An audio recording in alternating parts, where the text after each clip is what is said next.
All right, welcome everybody to this webinar hosted by i3 Business Solutions and ConnectWise. I'm Brian Abraham, CTO here at i3 Business Solutions. If you're not familiar with us, we are a managed services provider here in the West Michigan area, based out of West Michigan. We are focused on security and technology solutions that protect and empower small businesses. So today we're going to be doing a little bit of a deep dive into some security threats around the MITRE framework and how that framework is used. Following this presentation, there'll be a survey coming, and we'll offer a complimentary cybersecurity assessment to those organizations who qualify, and a best practices self-assessment mandate for you. So joining us today, our guest speaker is Jason McNew. Jason is from ConnectWise, and he is a veteran in the security industry. So comes from the U.S. Air Force, White House Communications Agency, founded his own cybersecurity company, Stronghold Security, in 2017, has a master's degree in information science, cybersecurity, and is a CISSP. So thank you, Jason, and welcome. Okay, thanks, Brian. You kind of already covered the introduction slide, so I won't spend too much more time on this, but I will say that all those years I worked for the government, I kind of worked in these buildings with no windows, surrounded by barbed wire and machine guns and that kind of stuff. So these sort of extreme security environments, top secret, SCI, special access programs, that kind of stuff. And I had a presidential access clearance during those years, which basically means that you're permitted to be in the presence of POTUS unescorted if needed. However, all that stuff obviously is principle of least access and least privilege, and I never had the reason to be, so I never was. But saw them, but never interacted directly with POTUS. So here's kind of a gag slide I have here that I like to kick off my slides with. 1998, don't get into strangers' cars, don't meet people from the internet. 2017, literally summon strangers from the internet to get into their car. So this illustrates 2 points here. Number one, the technology's advanced radically. We're talking about Uber here, of course. And it also speaks to, our culture. Our culture has changed a lot. I would say that millennial culture is probably quite a bit different than Gen X culture or Boomer culture with respect to attitudes towards privacy, right? So you have changes in technology, changes in attitudes towards technology. And look at the 1998 thing. Around that time, I had a girlfriend that I found on NetMeeting. If you remember that, it came with Windows NT, right? And my mother didn't understand this, and she said, "Well, did you buy her?" I said, "No, Mom, I didn't buy her." She just didn't get it. How do you find somebody on the internet? What is cybersecurity? Cybersecurity is the body of technologies, processes, and practices designed to protect computers, handheld and other internet-connected devices, networks, programs, and data from attack, damage, or unauthorized access. Okay, you might get asked to memorize this for an exam in school, right? That's all well and good. But cybersecurity is about managing risk. That's the purpose of cybersecurity. The goal is not to deploy fancy blinking lights and have technologies and then write all kinds of policies and procedures and hire a bunch of people. Cybersecurity is about managing risk. So for most business, and most businesses, security is a cost center, just like safety. And cybersecurity only makes sense to the extent that it reduces business risk or saves money. And we have to be able to show that we're doing one of these two things. This is all outcome driven. As a discipline here, everything's outcome driven. We need to be able to show that we're saving money or reducing business risk in ways which are quantitatively and qualitatively things that we could measure. So for this particular presentation, we're going to talk quite about the MITRE ATT&CK framework. We're talking about hackers being inside your network already, right? And this particular webinar, frankly, is going to be a little bit more technical and then down in the weeds than what we normally do. There's going to be a fair amount of technical detail in there, and if anybody has any questions, save those for the end, and we'll try to address those. And the slides will be available after the fact for attendees. We have them in PDF form, and we could send them out to you. And MITRE, if you're not familiar, is the name of it's a contractor. It's a private organization that works very closely with the federal government, and it's basically a giant think tank that's filled with eggheads that come up with various ideas, and they do some other things.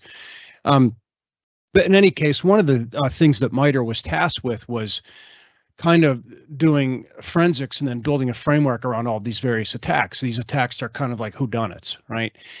And one of the things that MITRE is focused on is devising what are called their TTPs. There's tools, techniques, and procedures, or the tools, tactics, and procedures. I know so many acronyms, I can't remember them all half the time. But in any case, that's what we're going to talk about quite a bit here, is going through the MITRE attack framework. And think of think of a serial killer or a couple of serial killers loose in a city, and you send out some detectives, right? And we go out and we investigate these crimes. And then you look at how did they choose their victims? What did they do in terms of reconnaissance? How did they break in? What did they do once they broke in? What did they do with the victims? What were the actual crimes? What did they do to try and cover up their crimes after the fact? These things are all kind of like the TTPs, the tools, the techniques, and the procedures, tools, tactics, and procedures that MITRE defines for us. So there's a strong corollary between this framework and then investigating crimes. We have to look at the who, what, where, when, why, and then determine who done it, and then we could map that to a bunch of different organizations that we think that we think may have perpetrated the crimes. But the MITRE attack framework is open, available to any person or organization for use at no charge, and that really matters. And this helps us all to kind of get on the same page and then try and track what it is that the bad guys are doing. So there's hackers inside your network. You'll never believe what happens next. This is what happens next. This is how they got in. This is the work of a number of years by a team of professionals that has done forensics work on various incidents that have happened. So this being a more academic type presentation, I'm going to take some time. I'm going to go over these various pieces of the MITRE attack framework. And this will help you to sort of understand how sophisticated all these things going on are. And do not underestimate the attackers. One of the things that drives us crazy is these sort of caricatures that you see on TV and in the news, right? 400-pound fat guy living in the parents' basement, or person in a hoodie, or anything like that. It's not anything like that. These outfits, they look, act, and taste and smell and operate like regular businesses. They have project engineers, or they have project managers, they have engineers, they have help desk, they have financial targets, they have all these things. They're very, very sophisticated. And as far as what we call a toehold in your network or a back door, these things typically are going to be kind of like mold inside of your wall. You're not going to, no, it doesn't advertise its presence. Mold doesn't tell you it's there, right? So unless you go ripping the wall apart and then looking for it, you're not necessarily going to find these things, within reason. Once they start moving around the network and start changing some things, there's increased risk to them that they're going to get caught. But the first thing that we're going to talk about here, and I have about a dozen slides I'm going to kind of go through fairly quickly. But the first thing is going to be reconnaissance, right? And isn't that kind of what any criminal is going to do? Let's say you're going to rob a place, or you're going to, murder somebody, or whatever it is you're going to do, steal a car. There's going to be reconnaissance involved with that. There's going to be some kind of targeting. So the first thing is going to be active scanning, and there's a bunch of different tools you can use to do this. Some are free, some are proprietary, some are very expensive, but the more advanced actors are going to have the best stuff available to them. They're going to pay for it. It's going to be, whether it's, Nessus or Qualys or any one of these other scanners, or the free ones like Nmap. But the first thing is going to be active scanning, gathering victim host information. So usually they try to get through the technology first, and getting through technology can oftentimes be difficult. So then they're going to move on to social engineering after that. But at this point, we're going to gather victim host information, gather victim identity information, gather victim network information, victim organization information. And there's a bunch of open source tools available. If you're familiar with the Kali Linux distribution, there's tools like the OSINT tools, open source intelligence tools. The social engineering toolkit, for example, is something that comes bundled with Kali Linux, and there's others.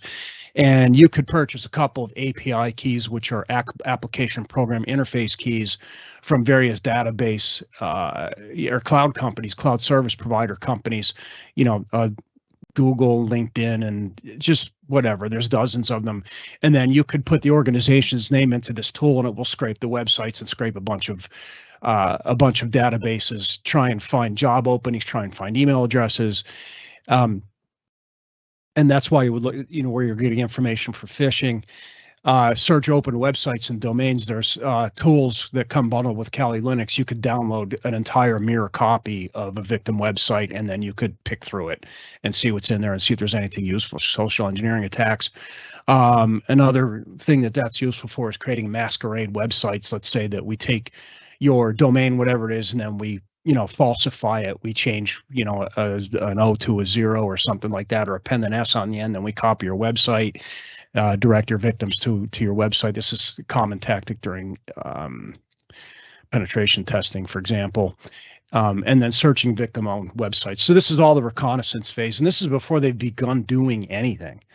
Now think about this. If this particular organization that's doing this is a part of the People's Liberation Army and they have 100 people doing this, they might have six months to acquire a target or something like that. There's an awful lot of man hours and a lot of funding behind something like that. And they are very serious and they're very disciplined about what they're doing. So the next thing is going to be resource development. So once we've done all our reconnaissance, at some point we need to decide some plan of attack, because there's a bunch of different ways to attack a different target, right? And you can kind of think this is kind of like the movies, right? You have some bad guys that are planning to attack a target and they're doing a reconnaissance and doing their drawings and taking pictures and whatever they're doing. So it's the same kind of idea during reconnaissance. The next thing is we need to determine what kind of resources that we need in order to attack this target. Are we going to use some type of cloud services? You could use them from Google or Amazon or whatever, as long as you're not violating their terms of service or they don't catch you. It's not unusual for hackers to violate their terms of services anyway. It's just a matter of them actually catching you and then doing anything about it. So we're going to set up our own infrastructure for attacking this stuff. We're going to work on compromising some of the victim accounts, maybe stealing some usernames and passwords through brute force attacks, rainbow table, social engineering, whatever. Developing the capabilities, establishing accounts, attaining capabilities. So we might need some kind of infrastructure, some type of software, some type of cloud software that we're going to use to attack a victim. If it's a high value target, then we're going to be willing to spend some money here. So once we've done our reconnaissance and then we've acquired the tools that we're going to use to attack the target, the next thing is going to be initial access. We want to gain initial access by compromising some system, compromising user account, and there's a bunch of different ways to do this. Drive-by compromises, tricking somebody to visit a malicious website and then downloading a link that's going to execute on their computer and hopefully gain a toehold for the bad guy. Exploiting some type of a public-facing application, which was that's what was done with not enterprise, but not enterprise at all, Equifax rather, right? Sometimes you'll have some type of an internet-facing application that is vulnerable to some kind of attack. So sometimes the hackers will get in that way, and they would have determined that during the active scanning portion and the gather victim host information. And there's some type of a hole that they could exploit without involving a human. External remote services. So anything that's internet facing, they're going to be looking at that, whether it's VPN, websites, databases, publicly facing, just anything. They're going to be looking to get into that thing. We're going to start some phishing campaigns. The reason they do phishing is because it works. Phishing is it's strictly the law of averages.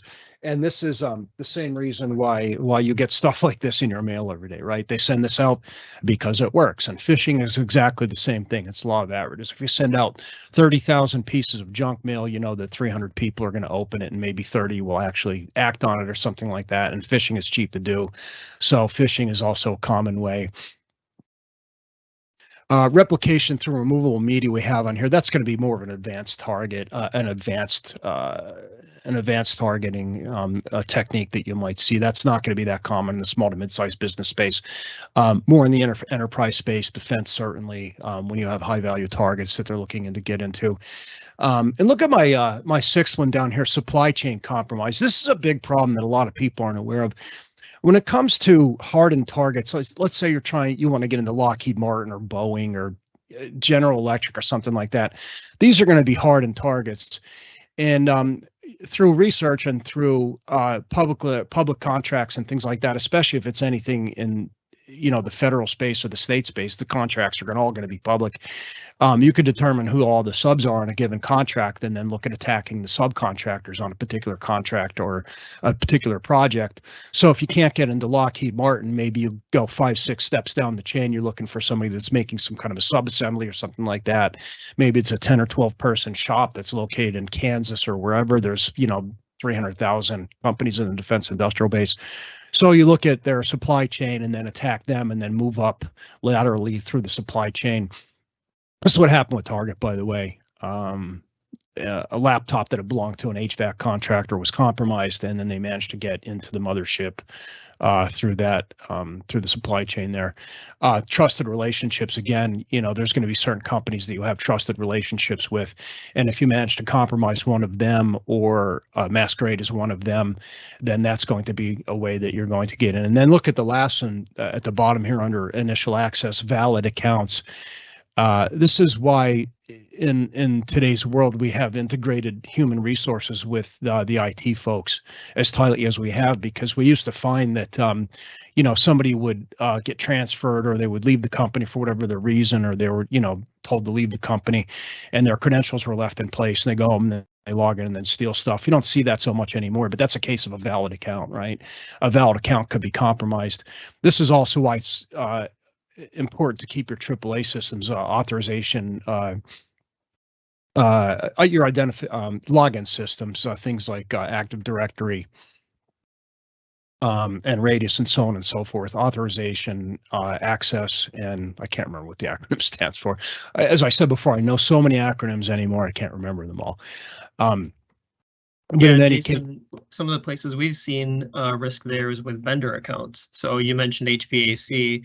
Well, all your HVAC systems are now internet connected. Your vendor probably is going to want or request a password to get in there, and they might not have the best cybersecurity hygiene practices for that access. So that's area exactly that we lock down a lot of our customers as well. Right. And this is just, this is taking the path of least resistance, or, picking the lowest hanging fruit.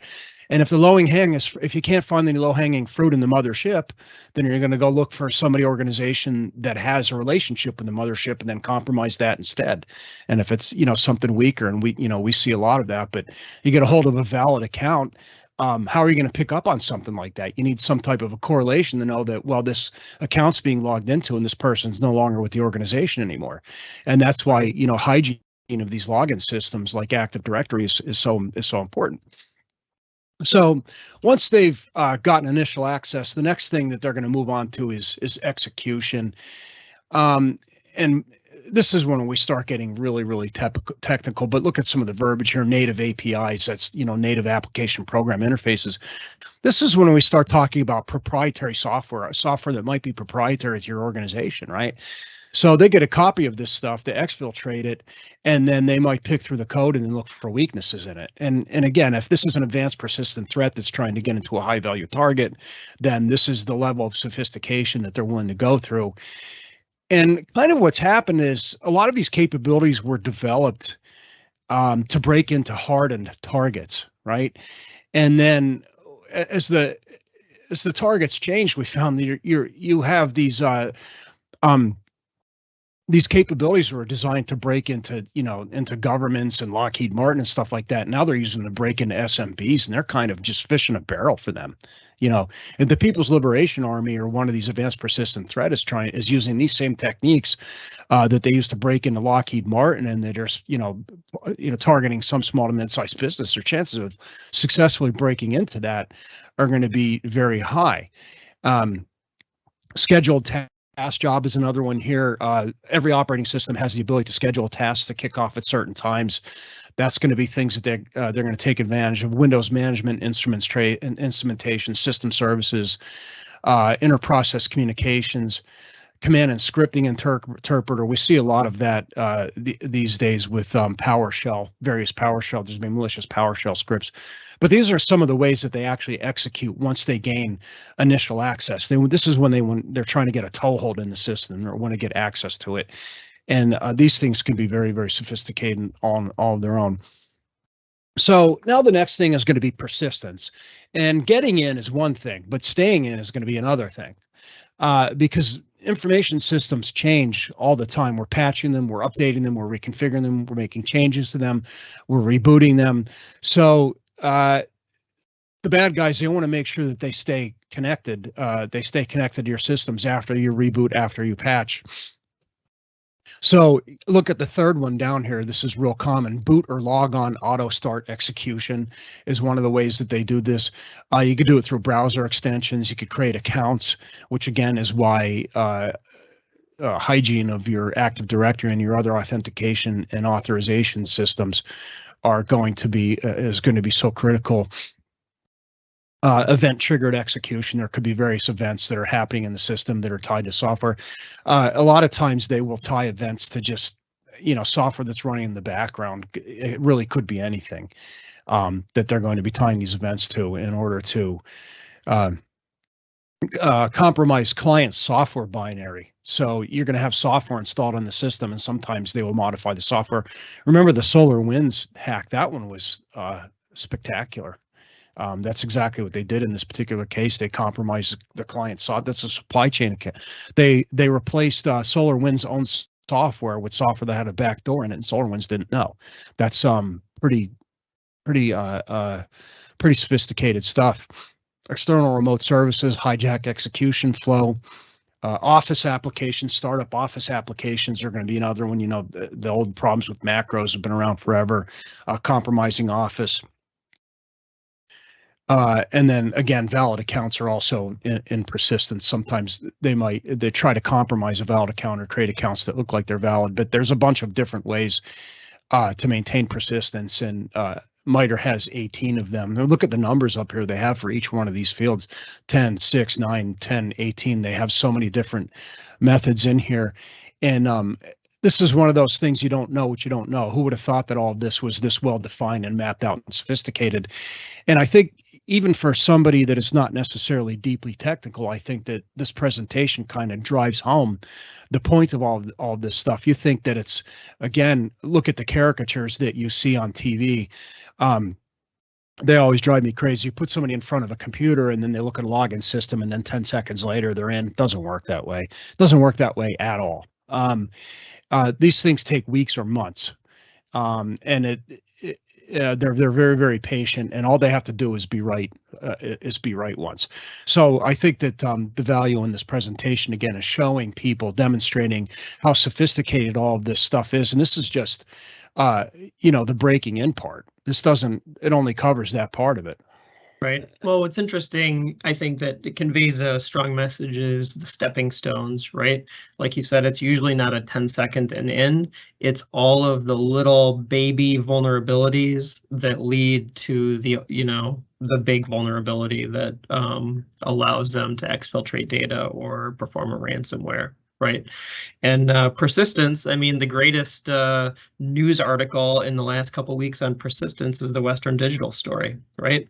So they released that they had a data compromise, a breach, and then I think they weren't paying the ransom, if I recall, or the hackers actually released the internal communications about the company talking about their own breach. So the bad guys were advertising their continued persistence in the organization even after they were discovered. Very, very bold. Yeah. Yeah. So the next piece here we're going to talk about is privilege escalation. So once they've developed a way to stay in the systems, okay, we got in, but we want to make sure that we could stay in, right? It'd be like if you broke into a house or whatever, and you want to modify a lock to make sure that you could get back in at any given time without the owner knowing, or something like that would be an analogy here. So the next piece is going to be privilege escalation, because oftentimes the first accounts that they're able to compromise are going to be regular user accounts, which aren't good enough.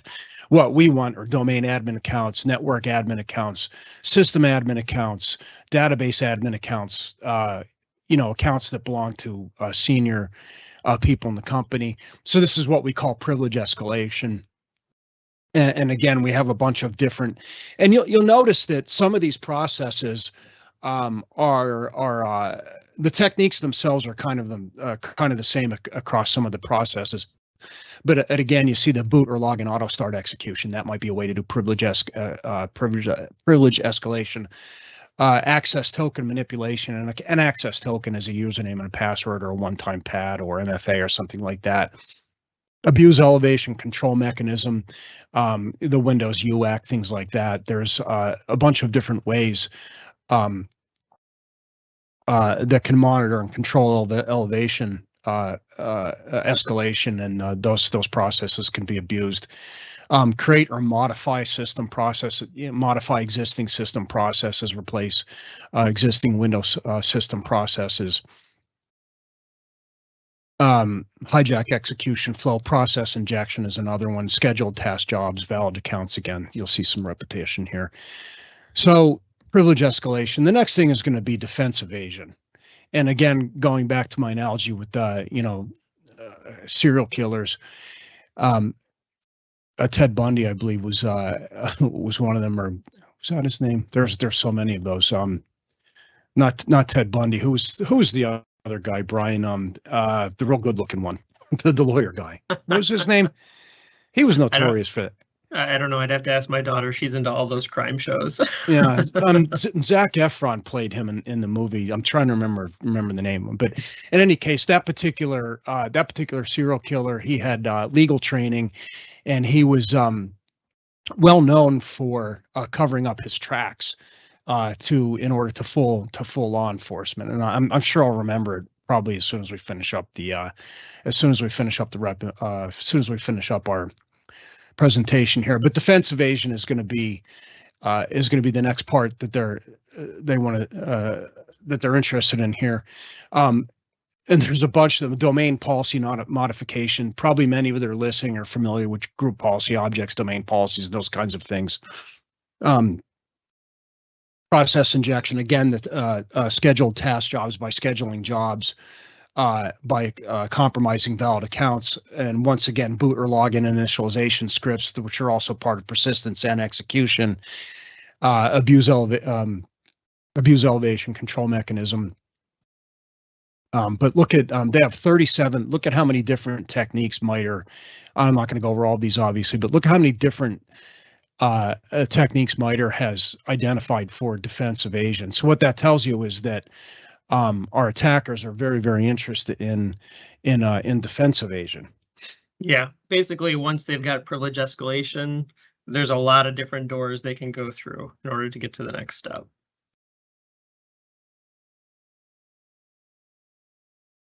Okay, so and look at some of the other ones here. Hide artifacts, impaired defenses. So they might actually modify your intrusion detection rules, modify your antivirus rules, change your antivirus signatures. So at this point, they're going to actually go in and then modify your defenses so that you can't. They're going to deliberately poke holes and create blind spots so that you can't see what it is that they're doing.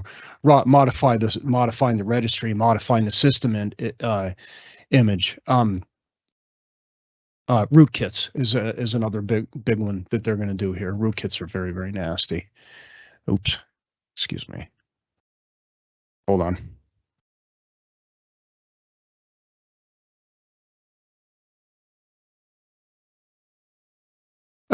So then we're going to continue. We're working on. We want to start getting ready to move laterally through the systems. So we've got a toehold. We've set ourselves up so that we can stay in. We've looked at all the defenses that are in place. They're going to look at all of your protective technologies that you have in place, the antivirus, IDS, SIEM, whatever it is that you have. And then they're going to be looking at ways to evade all of those things. So what we want to do now is we want to start expanding our ability to move around the network by credential access. We want to get access to additional credentials so we could brute force things. So we're going to, download copies of usernames and then hashed passwords, and hashed passwords are basically encrypted, and then we could pull them off the server, exfiltrate that stuff, put it into a cloud instance somewhere, and then spend months brute forcing it without you even knowing that we're doing it. Forced authentication, forced web credentials, input capture. So let's say that we put a keyboard logger, we start deploying keyboard loggers onto different machines, and keyboard loggers could either be physical or virtual. A physical one, obviously, deploying a physical keyboard logger is a whole different challenge than a software-based one. But this is a pretty common thing to do if they can get away with it. They're going to install a keyboard logger and then start capturing everything that you type, because you got to type your passwords in. And this is, again, one more reason why multi-factor authentication is so important. It's one way to mitigate this type of attack. So we're doing on time-wise here. Man-in-the-middle attacks, you may have heard of that. A man-in-the-middle attack is going to be where you think that, you know, Alice is connecting to Bob, but in the middle, there's really some nefarious thing going on. Alice is connecting to an intermediary who's then passing the information on to Bob, and then you could modify the traffic in between, and you can use this as a way to steal usernames and passwords. This is a very common technique. Network sniffing is going to be, we could put a network sniffer on and do packet captures, and then look for authentication sessions to do replay attacks there. Stealing application access tokens, steal or forge Kerberos tickets. Kerberos is a network authentication protocol. It's pretty complicated. Probably wouldn't expect most people to know too much about Kerberos. Excuse me. Stealing web session cookies. Two-factor authentication interception, unsecured credentials. There's a bunch of different ways that they can do all this. So now that we've stolen more credentials or gotten as many credentials as we can, and in the background, we're going to be working on brute forcing the usernames and the passwords that we've stolen. You're going to get a hold of these SAM files out of Windows, stuff out of Active Directory, whatever databases you can. And if you could get the usernames, and then you could get the hashed passwords, the encrypted passwords, you could offload them somewhere, and again, like some cloud instance somewhere, and then start brute forcing these things. And, you know, the more money you're willing to spend on that, the faster it's going to go, because you could just buy more CPU power. So the next thing is going to be discovery. Once we have these credentials, now we want to start, we're in the building, right? So we're in the building, and what we want to do now is start exploring and then enumerating. I want to know what all is in this building. You know, servers, routers, switches, firewall, IDS, web servers, you name it. Basically anything that's attached to the network, all the systems, all the software, all the users, all the accounts, all the hardware. We want to enumerate everything, and they will, over time, they can create drawings of your networks, both physically and logically. The VLANs, what's segregated with access control lists. They're gonna enumerate all this stuff, and that's what's going on during Discover. They'll even look at browser bookmarks for the users to determine, well, what is it that people are doing. Looking for network shares, looking for network services. They're going to start looking for policies, right? Let's look up what the company's policies and procedures are. What's our password policy? What's our web use policy? What's our acceptable use policy? And that give us an idea what users can and can't do, and that helps with social engineering attacks. You can dig through the registry, look for remote systems, look for software. We're going to look for system network configurations, right? And we could either do that by baselining the systems, or by looking for, if you have formal configuration management in place, they're going to look for all of that stuff, because we want to know what our configuration management standard is if we have one, because it helps us to break in. System owner, user discovery, we want to see who owns the systems and who the users are. And look at our bottom piece here, virtualization and then sandbox evasion. So if you could steal system images, let's say steal an entire system image off of virtualization servers, and then you exfiltrate that, we can now run it in a sandbox environment that we control, and then we could poke holes at it and see how it responds. Yes, they will do stuff like this. They're very, very patient. So once we've done all that discovery and we've enumerated the entire network and we have an idea what's on there, and keep in mind, this isn't a strictly linear process. We might be taking a step or two back and then a step or two forward here at some points. So the next thing is going to be lateral movement. Once we have enumerated the entire network, Let's say that we have a specific target that we're interested in, some database server, or we want to steal PHI or PII, or we want trade secrets, or we want, you know, in the case of our defense contractors, we want plans for airplanes or airplane engines, or we want plans for tanks or something like that. We're going to, you know, figure out where that information resides, and then we're going to start moving laterally through the network. So once we're, you know, in the building, and now that we've kind of reconned the building, now we're going to start moving around the building and then establishing additional toeholds. And at this point, once we get a new toehold, we're going to go back to this persistence piece again, right? So we move into a new system, and then we want to go back to, you know, initial access, execution, persistence, privilege escalation. So during this lateral movements phase, parts of this are going to start over. We're going to start redoing some of these things. So for lateral movement, we might do internal spearfishing, right? This is when we're targeting, we might be masquerading as a specific individual within the company and then targeting other individuals. And this is one of the reasons why they'll set up mail rules on your computer to hide email when they're masquerading as you, so they don't see their email masquerading as you. So if you see email rules that you didn't create, that could be what's going on here. Somebody's trying to hide their activities. And again, that goes back to defense evasion, but this might be part of lateral movement. Replication through removable media appears here as well.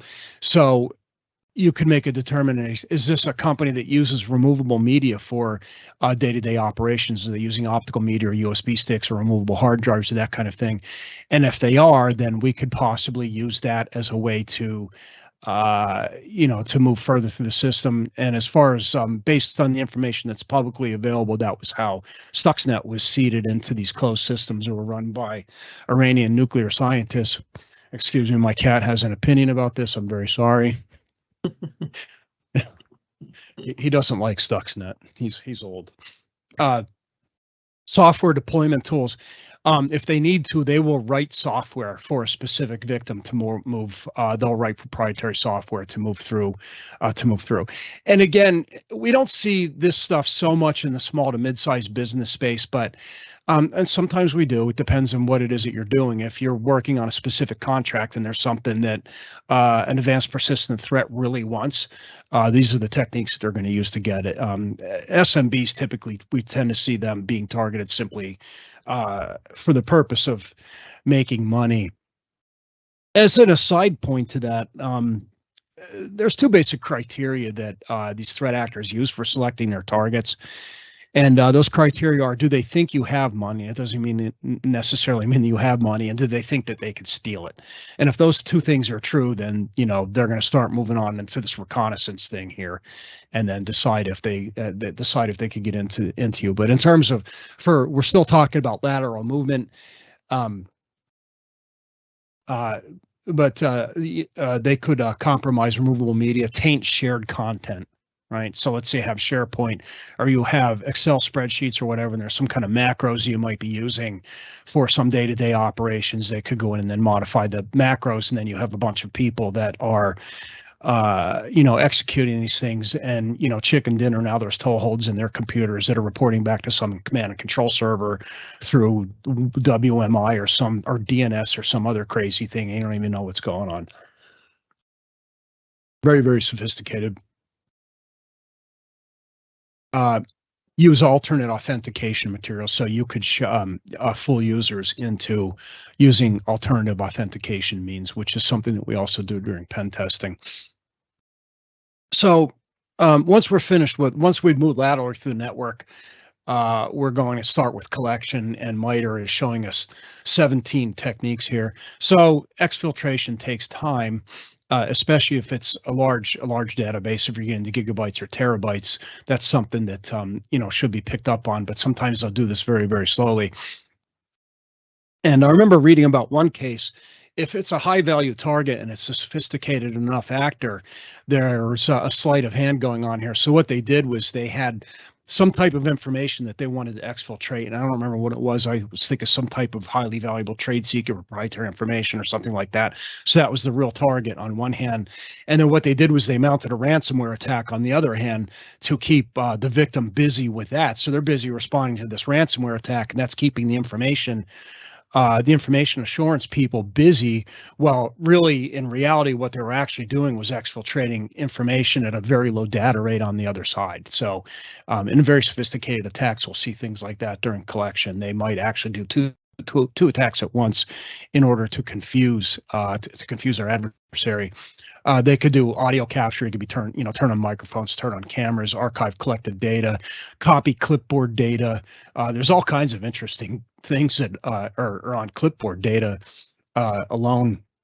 Stealing data from cloud storage objects, from configuration repositories. I'd mentioned configuration management before. If you have configuration management standards for servers, routers, switches, firewalls, whatever, those are all things that are going to be very useful to an attacker. Data from network shared drives, anything you can find on shared drives, download and copy all of that stuff. Data from removable media. Stealing email obviously is going to be useful. And think about how much time and how many hours it would take to go through all of this stuff. These are major efforts. Man in the middle text, screen captures, video captures. These are all going to be useful for collection. The next piece we're going to talk about here is command and control. Now, a command and control server, when you compromise an end node, typically, and install a backdoor to it, typically it's going to open up a back channel to some type of command and control server. And there are some very sophisticated ways to hide that traffic. And by the way, this is why command and control servers, if you've ever heard of a botnet, this is why hackers are interested in grandma's computer or a computer that's in the back office at a candy store, just whatever, right? Because if you compromise 100 computers or 1,000 computers or 10,000, 100,000 grandma's computers, right, which is possible, this is called a botnet, these things do exist, you can now use these to attack a hardened target. So and this is in military terms, this is what we would call force multiplication, right? So you want to get into a hard target, you want to run a denial of service attack or something like that, brute force stuff, mine Bitcoin. You could do all kinds of things. If you have a bot army of 100,000 computers, that's a lot of CPU power that could do a lot of things. And oh, by the way, you can go onto the dark web and then rent one of these botnets by the hour, just like a cheap motel. And they don't care what you do with it. You pay them in Bitcoin, you can use it for an hour or 2 hours or 3 hours or 24 hours, whatever you want. But in any case, there's a bunch of different ways that we can connect our computers back to command and control servers. Data encoding, data obfuscation. Obviously, the traffic is going to be encrypted, and then in many cases they modify the data to masquerade as some other form of data. So it might look like DNS traffic, or look like WMI traffic, or just look like normal traffic, so that the firewall lets that out. They may use non-standard ports, not protocol tunneling, a bunch of other things. So once we have command and control, then we're going to do exfiltration. And then, keep in mind, depending on the type of target, at some point we might just be encrypting data and then making ransomware attacks. But for exfiltration, we're talking about data theft. We want to steal data. And MITRE, of course, and the attack framework goes pretty deeply into exfiltration and protecting large companies, large governments, NGOs, defense contractors, banks, finance, whatever, these sort of high value targets from having their data exfiltrated. But they want to automate the exfiltration, and data exfiltration could be kind of tricky because more advanced organizations are going to have what's called DLP, data loss prevention technology, in place. And this is one of the reasons why DLP, these advanced protective technologies, and we're going to talk about this a little bit more in the follow-up webinar, but the advanced protective technologies that enterprises use to prevent all these things from happening are increasingly becoming available to the small to mid-sized business space, the SMB, at more palatable costs. Things like EDR, endpoint detection and response, managed detection and response, SIEM, data loss prevention technology. But they're going to go in and look at, if there's DLP in place, and they might look at modifying the DLP so that it ignores what they're doing. They'll set up rules to exceptions, data transfer size limits, for example. That might be one of the limits that's set in place. So they're going to look at how to evade, going back to defense evasion, of course. Exfiltration over C2 channel, command and control channel. So remember before I had mentioned about installing a backdoor into a bot, which now connects back to a command and control server. So basically these command and control back channels will be set up to look like and masquerade as some other kind of traffic. They'll use, common ports or, certain flags in the TCP/IP headers and stuff to try and hide the traffic when it's actually sending it back to a command and control server. Exfiltration over physical medium, obviously this is going to be a little bit more rare, but it does happen. Exfiltration over web service, scheduled transfer to cloud accounts. There's a number of different ways that they can exfiltrate and have done that. And then the last piece here is, and I'd mentioned this before, is going to be impact. These are some of the other things that our threat actors might be doing. Account access removal. So removing your own access to your own accounts is something that they might do. Destroying data. This might be one way to clean up after themselves. It also goes back to defense evasion, cleaning up log files, clearing out log files, altering log files, changing them. Encrypting the data, manipulating data. Defacement happens sometimes. We see that with hacktivist attacks. They might just deface a website or something like that. Firmware corruption, that's very, very sophisticated and particularly insidious. If you modify the firmware on some kind of a network level card or something like that, that's going to be very, very difficult to detect and then mitigate against. Resource hijacking. Let's say that they're using your computers to mine Bitcoin, or they're using your computers to attack other computers. And, sometimes they'll get a toehold into a system and decide that that particular target itself isn't very useful. Maybe they can't get any money out of them. They don't have any trade secrets that they really want. But if they could stay in their persistence, they might stay in there and use that to attack other systems or do illegal things, or warehouse contraband, or mine Bitcoins, or just whatever. Very, very unscrupulous. So once they get in, they're not just going to leave. They might have some use for your network. Stopping services for different things. There's all kinds of different things that they could do once they get in. System shutdown and reboot, just kind of wreaking havoc. So that's the MITRE attack in sort of a nutshell. And this is really drinking through a fire hose. You could write an entire semester course out of this easily, just on this, easily. Well, it wouldn't be easy, but there's definitely enough material there to do it. So I have one slide here. We're going to talk about the Yara rules a little bit. And the only reason I threw this in is because it's kind of, it's just one of those things that I think most people have never heard of, and it's sort of interesting. But the Yara rules are a way of identifying malware. And the old school way is just by hashing a piece of malware, right? You fingerprint it, and then when you see it again, you have a match, it's malware. But the Yara rules are kind of fuzzy logic, so to speak, and it's mainly used in malware research and detection. And it was developed with the idea to describe patterns that identify particular strains or entire families of malware. So if it looks like a duck, it walks like a duck, quacks like a duck, it's a duck. Yara can help with this. And then these are open source and they're used by different researchers. So the Yara rules are things that we could use to detect these various activities that I was just describing under MITRE.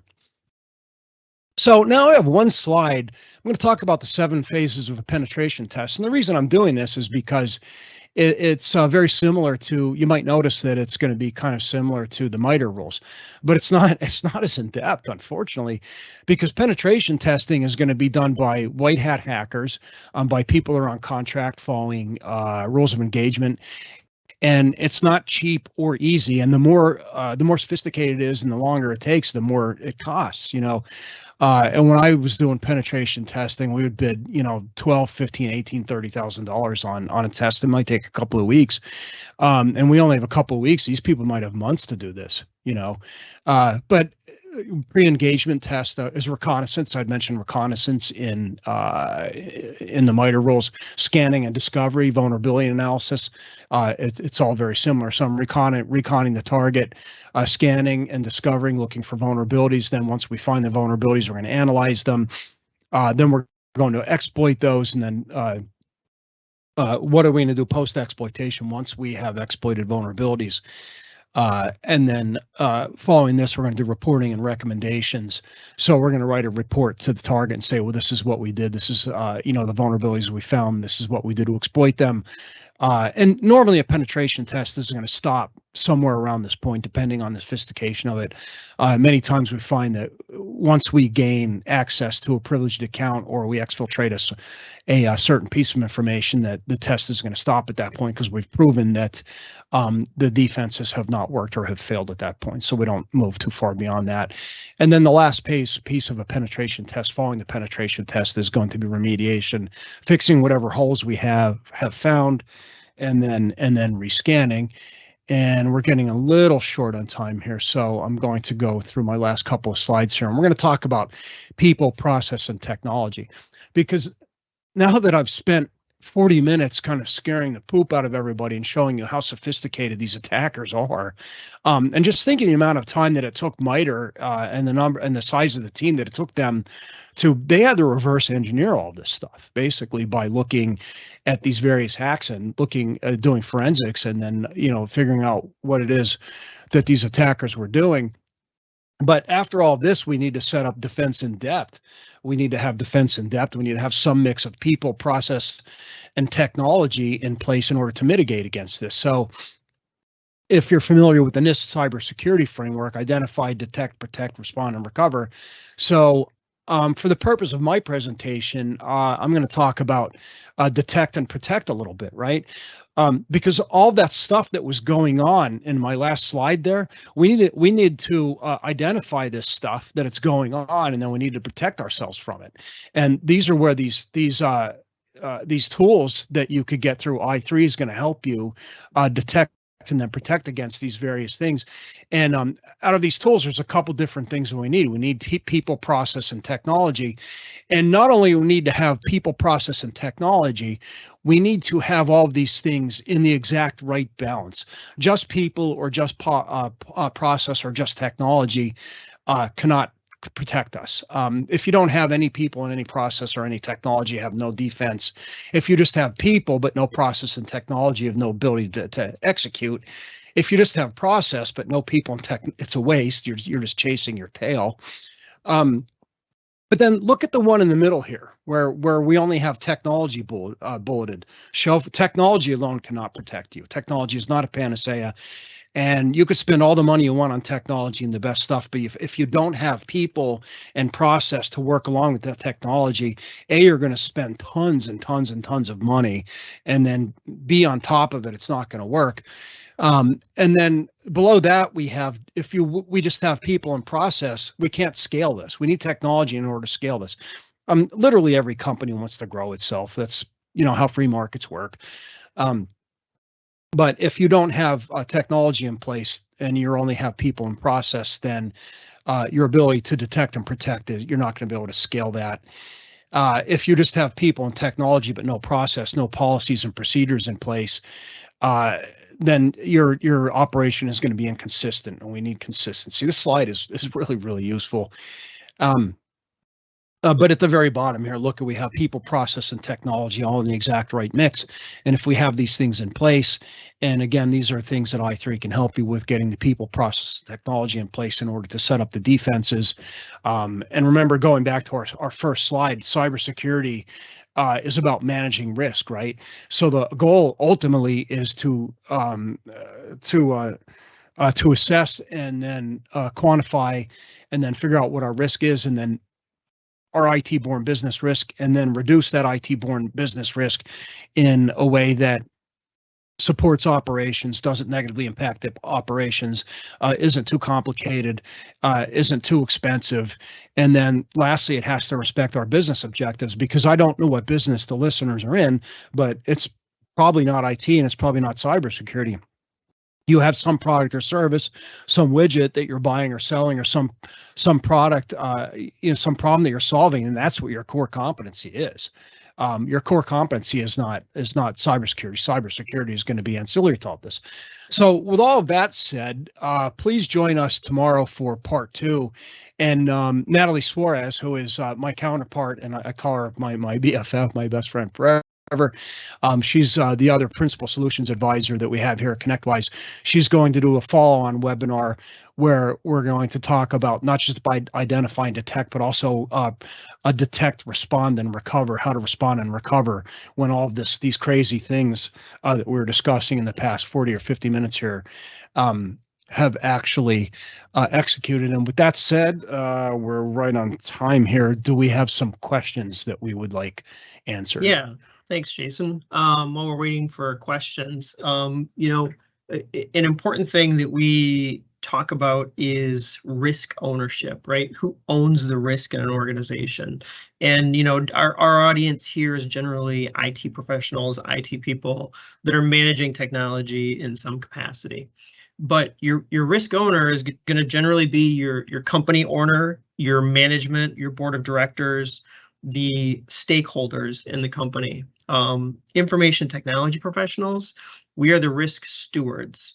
So our job is to identify the risk as it exists to data, communicate that risk to the stakeholders of the organization, and then manage it appropriately, right? So Jason, you said, you have to apply the appropriate amount of risk to the appropriate amount of asset, or risk protection rather, to the asset that you're protecting.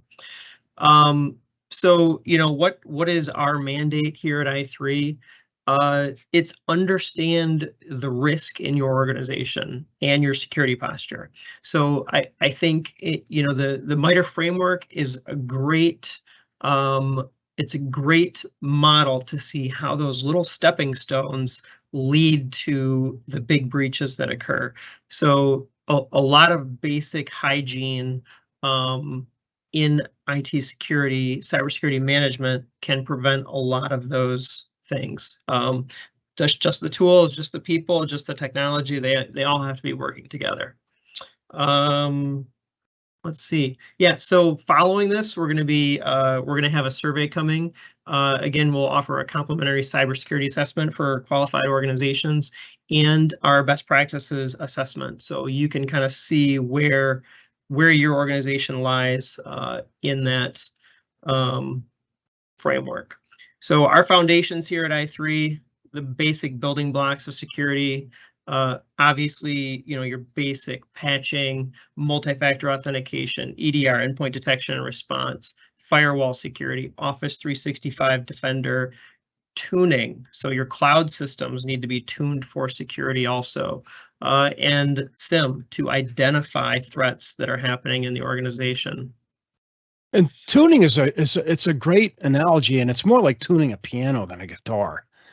There's a lot of little keys that have to be turned and tweaked in just the right way to get the result that we want. That's right. All right. Well, thank you for joining us, and please go forth and understand and manage your risk appropriately, and join us for our follow-up session tomorrow.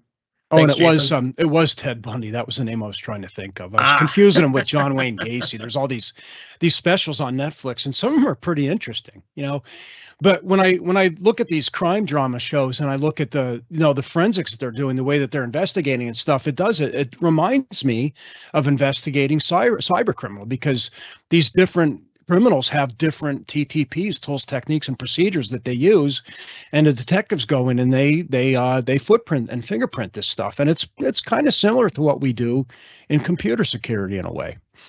Oh yeah. Oh, I guess I did have one Q&A here. Jason, any interesting stories from your time at the White House that you can share as we're wrapping up? I have a lot, and you have to watch me, because sometimes I have to think, I'm like, is this something that was publicly disclosed or not?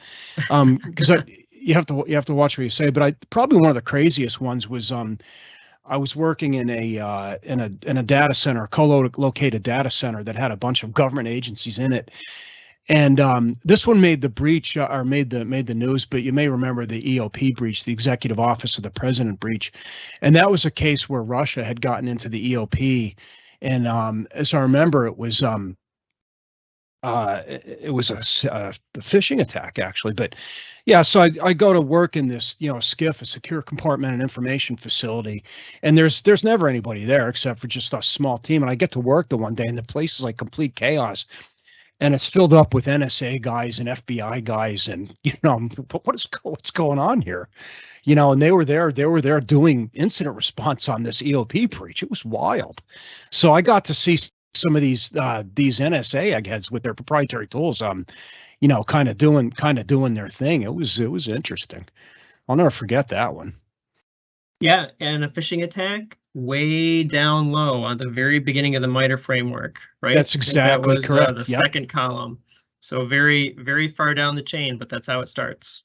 All right. Yeah, and I have one other one, a friend of mine that I worked with at Camp David.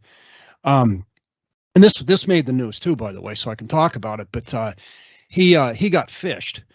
And in this particular case, what they did was they aggregated together his government email address with his home Verizon address. So not only did they have his government information, they had this guy's personal information too, his personal private cell phone number and account number. So they got his Verizon account and they got his government account. And they aggregated this information together, and then they masqueraded as Verizon and used it to phish him.